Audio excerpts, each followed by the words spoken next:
이 시간 우리 두 주먹 불 끈지고요 외치고 시작하겠습니다. 나는 축복의 통로, 나는 축복의 사람, 축복의 통로. 제가 이제 헷갈리네요. 준비 시작. 나는 축복의 사람, 나는 축복의 통로. 할렐루야. 꼭 그렇게 되길 간절히 바랍니다. 어제부터 우리가 받은 복을 나누며 살자, 이런 주제를 가지고 함께 나누고 있는데, 오늘은 떠남의 축복입니다. 하나님께서는 우리에게 날마다 새로운 날을 부어주십니다. 오늘은요, 어제 같은 날이 아니라요, 또 다른 새로운 날을 우리에게 허락하신 거예요. 이렇게 매일 새 날을 주시는 하나님의 은혜에 우리가 이렇게 무엇보다 필요한 의식이 미래지향적인 사고의식이에요. 매일 새로운데 그 새로운 날을, 새로운 미래를 향해서 도전하는 그런 마음 가지고 살아야지, 과거에 붙잡혀서 늘 옛것만 생각해서는 안 된다는 거죠. 자, 이게 참 우리나라는 더 이게 심합니다. 왜냐하면 우리는 농경 문화가 뿌리를 내리고 있잖아요. 농사를 짓고 땅을 소중히 여기는 그런 나라는 한 곳에 터를 잡고 거기서 주구장창 살아요. 그러다 보니까 결국 어떤 일이 벌어지냐면, 옛날 것이 중요해요. 사람이 중요해요. 땅이 중요해요. 그러다 보니까 폐쇄적으로 바뀔 수밖에 없고, 외부에서 사람이 들어오는 것에 대해서 굉장히 안 좋은 인식을 가지고, 그래서 우리나라가 이렇게 폐쇄적인 쇄국 정책을 펴다가 세계화에 발 맞추지 못하고 뒤떨어지는 그런 나라가 되었었잖아요, 예전에. 마찬가지예요. 근데 이제 유대인들 같은 경우에는 유목문화잖아요. 언제건 땅을 버리고 새로운 곳으로 갈 수 있는 거예요. 뭐 콘크리트로 집을 짓고 오래 사는 것이 아니라 텐트를 치고 풀 뜯다가 보면 거기서 풀이 다 소진이 되면 금방 다른 곳으로 옮길 수 있는 거예요. 그래서 이 사람들은 미래지향적이에요. 지금 여기 있는 게 중요한 게 아니라 앞으로 어디를 향해 나아갈 것인가, 이게 굉장히 중요해요. 그래서 성경은 그 필그림 멘탈리티, 순례자의 정신을 가지고 살아가야 된다라는 사실을 우리에게 강력하게 이야기하죠. 왜냐하면 우리는 이 땅에 정착하는 사람이 아니라 떠도는 사람이기 때문이에요. 우리가 가야 될 본향은 하늘나라이고, 이 땅은 잠깐 지나치는 곳이라는 사실을 성경은 우리에게 계속 이야기하고 있기 때문입니다. 예수님께서도 어떤 말씀을 하셨냐면, 누가복음 9장 62절에 손에 쟁기를 잡고 뒤를 돌아보는 자는 하나님 나라에 합당치 않다. 자, 예수님께서 제자로 부르셨는데 이 사람들이요, 계속 과거에 사람들에게 연연하니까 그런 이야기 하시는 거예요. 하나님이 원하시는 사람, 하나님이 이렇게 선택한 사람은 과거가 아니라 미래지향적으로 나아가는 사람이 되어야 된다는 것이죠. 자, 오늘 본문에도 보면 고향을 떠나서 새로운 미래를 향해서 나아갔던 믿음의 조상 아브라함의 이야기가 오늘 성경에 기록되어 있어요. 자, 첫 구절이 뭐라고 시작합니까? 자, 1절 말씀 함께 보겠습니다. 시작. 여호와께서 아브라함에게 이르시되 너는 너의 고향과 친척과 아버지의 집을 떠나. 할렐루야. 자, 하나님께서는 아브라함에게 가라라는 명령 전에 무슨 명령부터 하십니까? 떠나라라는 명령을 먼저 하고 있어요. 자, 여기서 말하는 떠나라에는 세 가지가 들어가 있습니다. 먼저 고향을 떠나라는 거예요. 자, 고향이라고 하는 것은 그동안 지냈던 삶의 터전, 삶의 근거지를 이제 과감하게 버리고 미래를 향해 나아가라는 거예요. 또 하나가 친척입니다. 친척은 지금까지 내가 둘러싸여 있던 영향권으로부터 벗어나라는 거예요. 벗어나라.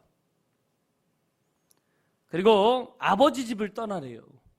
여러분, 부모님이 우리가 살아가는데 정말 중요하고 어떻게 보면 필수적인 요소이죠. 부모님으로부터 영향을 받고 훈련을 받는 게 얼마나 큽니까? 근데 시간이 되고 나이가 되면요, 부모님의 영향권으로부터도 떠나야 돼요. 떠나야 돼요. 자, 아브라함에게는 왜 이런 명령을 주셨느냐? 아브라함에게 필요한 게 진정한 삶의 주인이었다는 거죠. 내가 지금까지 의지하고 붙들고 있었던 것에서 떠나야 진정한 삶의 주인인 하나님을 붙들 수 있는 거예요. 힘들고 어려울 때 내가 의지할 곳이 있으면요, 하나님께 그렇게 간절히 붙잡지 않습니다. 힘들면 아버지한테 부탁하지 뭐. 우리 친척들한테 좀 말해서 좀 도움을 얻지 뭐. 이런 마음을 가지고 있으면요, 하나님께 진정으로 간구하는 그런 마음이 안 생기는 거예요. 그래서 하나님은 아브라함에게 과감하게 네가 지금 의지하고 네가 그 마음을 두었던 그 모든 것에서 떠나라, 이렇게 명령을 하고 계신 것이죠. 여러분, 우리가 진정으로 하나님 나라의 삶을 우리의 나라로 삼고 하나님 나라의 가치관을 우리의 것으로 삼는다면, 그러기 위해서는 반드시 떠남이 필요하다는 것을 우리에게 알려주고 있는 줄 믿습니다. 아브라함에게도 과거 내가 지금까지 살아갔던 모든 것에서 떠나서 하나님이 명령하시는 그곳을 향해서 나아갈 때 진정한 복된 사람, 축복의 사람이 된 줄 믿습니다. 우리에게도 그런 떠남이 필요한 거예요. 자, 우리의 떠남이 진정한 축복의 떠남이 되기 위해서는 어떻게 해야 되느냐? 가장 먼저 그냥 무조건 떠나서는 안 되죠. 첫 번째로는요, 하나님의 음성을 듣고 떠나야 된다는 거예요. 자, 오늘 본문 말씀 1절은 여호와께서 아브라함에게 이르시되 라고 시작하고 있습니다. 자, 하나님께서 그 아브라함에게 말씀하셨고 아브라함은 이 말씀을 들었다, 그런 말씀으로 시작하고 있는 것이죠. 여러분, 이것이 새로운 인생의 새로운 떠남의 출발점이에요. 가장 먼저 해야 될 것은 하나님의 음성을 듣는 거예요. 우리가 먼저 하나님의 음성을 들은 게 아니라요, 하나님께서 먼저 나타나셔서 우리에게 말씀하셨기 때문에 우리는 하나님의 음성을 들을 수 있어요. 자, 아브라함에게 나타나셔서 뭐라고 얘기하십니까? 너는 고향과 친척과 아버지 집을 떠나서 내가 지시하는 그 땅을 향해서 나아가라, 이렇게 이야기하세요. 자, 하나님께서 우리들에게 말씀하시는 방법은 정말 여러 가지입니다. 때로는 초자연적으로 우리에게 직접적인 음성으로 들려주실 때도 있고요, 자연현상을 통해서 우리에게 말씀하실 때도 있고요, 때로는 다른 사람들을 통해서 우리에게 말씀하실 때도 있어요. 가장 일반적인 방법은 성경을 통해서 우리에게 말씀하실 때예요. 성경을 읽다가 강하게 하나님이 마음 가운데 부딪히는 말씀으로 우리에게 음성을 들려주실 때가 있다는 거죠. 중요한 것은 어떤 방법이 아니라 지금도 하나님은 우리에게 끊임없이 말씀하고 있다는 사실이에요. 우리가 못 들을 뿐이지 하나님은 계속해서 지금도 우리에게 말씀하시는 줄 믿습니다. 자, 왜 우리가 못 들을까? 주파수가 안 맞기 때문이에요. 우리는 늘 내가 필요한 음성만을 들으려고 합니다. 이 땅에서도요, 얼마나 수많은 음성들이 많습니까? 근데 그 음성 중에서 내가 듣는 소리는 내게 필요한 소리만 들으려고 해요. 마찬가지예요. 지금도 이 세상, 이 땅에 얼마나 많은 라디오 주파수들이 서로 소리를 내고 있습니까? 근데 무슨 소리만 들립니까? 라디오를 켜고 트는 주파수, 맞는 주파수 소리만 들리는 거예요. 마찬가지예요. 우리가 내 방식이 아니라 하나님의 음성대로 하나님의 주파수에 내 인생을 맞추면 그때부터 하나님은 말씀하시는 거예요. 여러분, 주님의 음성을 들으면 우리 인생이 달라집니다. 꼭 주님의 음성을 듣고 그 음성대로 떠남을 실천하는 저 여러분 되길 간절히 바랍니다. 두 번째로는 하나님의 계획을 믿어야 된다는 것입니다. 자, 우리가 하나님의 음성을 들을 수만 있다면 그 속에서 나를 향해 말씀하시는 하나님의 계획을 듣고 깨달을 수 있다는 거예요. 자, 그 하나님의 계획이 바로 내 꿈이 되고 내 인생의 비전이 되는 것입니다. 자, 우리가 읽고 그렇게 하나님께 간구할 때 우리의 마음 가운데 들리는 하나님의 계획을 발견할 수 있고 그것을 붙잡는 순간 그 계획이 나의 꿈이 될 수 있는 것이죠. 자, 아브라함은 내가 너로 위대한 민족을 이룰 것이며 너를 복의 근원이 되게 하겠다는 하나님의 음성을 듣는 순간부터 그것이 비전이 되었습니다. 그래, 내가 큰 민족을 이루어야지, 나를 통해서 다른 민족들이 복을 받는 그런 참된 인생 살아야지. 그 계획을 발견할 수 있는 거예요. 여러분, 하나님의 계획은 우리가 상상하는 것보다 훨씬 더 큽니다. 아브라함 한 사람 잘 살게 하기 위해서 하나님이 일부러 아브라함을 찾아가서 부르신 게 아니에요. 아브라함에게 주신 축복은 복의 근원이 되겠다는 거예요. 너를 통해서 축복의 사람들이 많이 나타나게 되겠다는 거예요. 그래서 아브라함을 축복하는 사람은 복을 받을 것이고 아브라함을 저주하는 사람은 저주를 받을 것이다. 여러분, 이게 얼마나 놀라운 축복입니까? 나를 통해서 수많은 사람들이 복을 받고 살아나는 이 꿈을 그때부터 아브라함은 꾸고 있었던 것이죠. 어떻게 보면 아브라함은요, 하나님이 부르기 이전부터도 부자였습니다. 물질적으로 부족함이 없는 인생을 살았어요. 근데 왜 그 모든 것들을 버리고 떠남을 실천했을까? 이건요, 하나님의 계획을 알았을 때예요. 나만 잘 먹고 잘 사는 게 아니라 나를 통해서 다른 민족들이 살고 다른 사람들이 일어난다. 이 비전을 발견하니까 떠날 수밖에 없는 거예요. 지금의 삶보다 미래의 삶이 훨씬 가치 있고 보람된 일이기에 아브라함은 떠남을 실천하고 하나님의 계획을 위해서 발걸음을 내딛게 된 줄 믿습니다. 자, 이 하나님의 계획을 우리가 붙잡는 데 있어서 정말 중요한 게 뭐냐면 믿음이라고 하는 것입니다. 내가 하나님의 계획을 알았지만 그것이 나에게 믿어지지 않으면 떠남이 쉽지 않죠. 하나님께서 나타나셔서 너는 축복의 근원이 될 것이다. 너를 축복하는 사람은 복을 받고 저주하는 사람은 저주를 받을 것이다. 라는 이 이야기가 아브라함에게 믿어지지 않았다면 그렇게 쉽게 떠났을까요? 자, 히브리서 11장 8절 말씀이에요. 자, 두 번째 장 그 위에서 두 번째 문단 두 번째 줄입니다. 자, 믿음으로 시작. 믿음으로 아브라함은 부르심을 받았을 때에 순종하여 장래의 유업으로 받을 땅에 나아갈새 갈 바를 알지 못하고 나아갔으며. 할렐루야. 자, 오늘 히브리서 11장 8절을 시작하면서 믿음으로라는 단어를 이 사도 바울이 언급하고 있어요. 무슨 이야기냐면 아브라함도 하나님의 말씀을 듣고 하나님의 계획을 깨달았을 때 단순히 그걸 아는 데서만 그치지 아니하고 믿고 나아갔다는 거예요. 믿고. 여러분, 믿음이 중요합니다. 지금도 하나님은 우리에게 말씀하시고 하나님의 계획을 알려주시는데 이걸 내가 믿지 못하면요, 그것이 내 것이 될 수가 없는 거예요.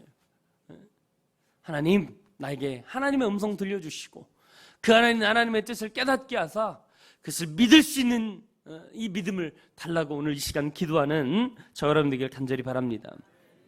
마지막으로 첫 번째, 하나님의 인도하심에 순종해야 된다는 것입니다. 자, 우리는 아브라함이 하나님의 말씀을 듣는 순간 그 즉시 떠났을 거라고 생각하지만 사실은 그렇지 않았어요.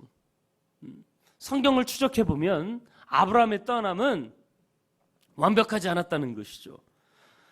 아브라함도 치열한 고뇌와 갈등의 과정을 통해서 결국은 마침내 순종의 자리에 나아갈 수 있었던 것이죠.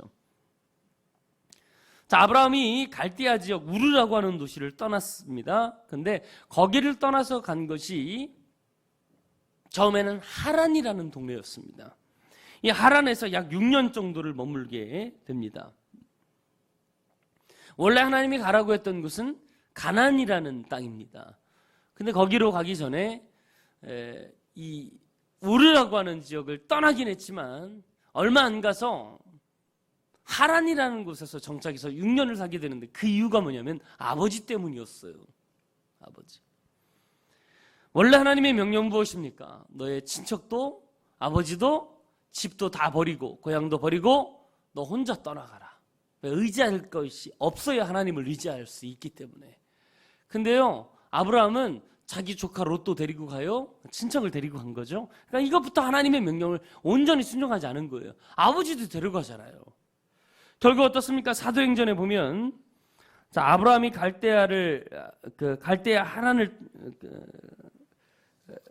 갈대아 사람의 땅을 떠나 하란에 거하다가 그의 아버지가 죽음에 하나님이 그를 거기에서 너희 지금 사는 이 땅으로 옮기셨느니라. 그렇게 사도행전 7장은 이야기하는데, 자, 이렇게 이야기할 때 여러분 보세요.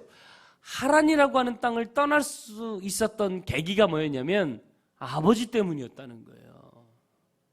자, 아버지가 고향을 떠나니까 얼마나 적적합니까? 멀리 가지 못하고 잠깐 가다가 그곳에서 머물러 있었는데, 거기서 아버지가 돌아가시니까, 세상을 떠나니까 다시 그 모든 걸 훌훌 털어버리고 하나님이 명령하신 가나안 땅을 향해 나아갈 수 있었다는 거죠.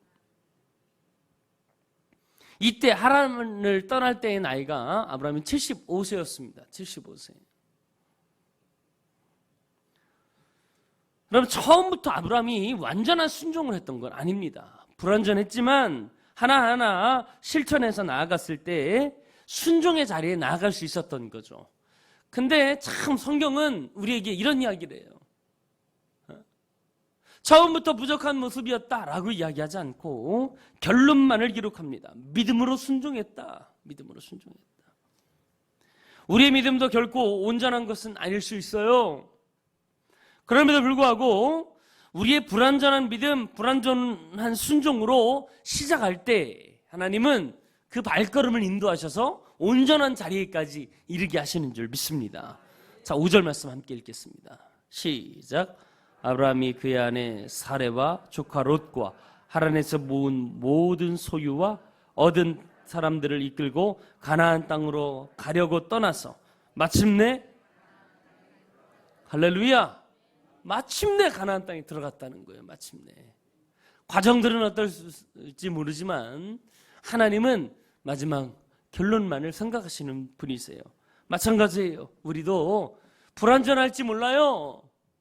아직 부족한 모습일지 몰라요. 그러나 하나님 말씀 붙잡고 한 걸음 한 걸음 믿음을 향해 실천하며 나아가면 하나님이 그 걸음을 복되게 하시고 결론적으로는 하나님의 계획, 하나님의 뜻에 맞게 우리를 인도하시는 줄 믿습니다.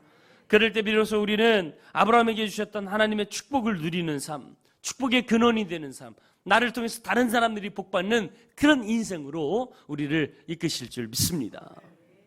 꼭 여러분 내가 의지하고 익숙했던 것에서 떠나서 주님이 주시는 축복을 마음껏 누리는 복된 인생으로 살아가는 저 여러분 되기를 간절히 바랍니다. 하나님께서 주시는 진짜 축복을 깨닫게 하시고 참된 복을 누리기 위해서 지금 내가 떠나야 될 것이 무엇인지 이것을 깨달아 알게 하시고 완전하지는 않더라도 떠나라는 주님의 명령에 순종하는 오늘 하루 되는 저 여러분 되기를 간절히 바랍니다. 이 시간 찬양하고 함께 기도하기를 원합니다. 하나님의 음성을 듣고자 기도하면 여러분 앞에 나눠졌던 교재에 맨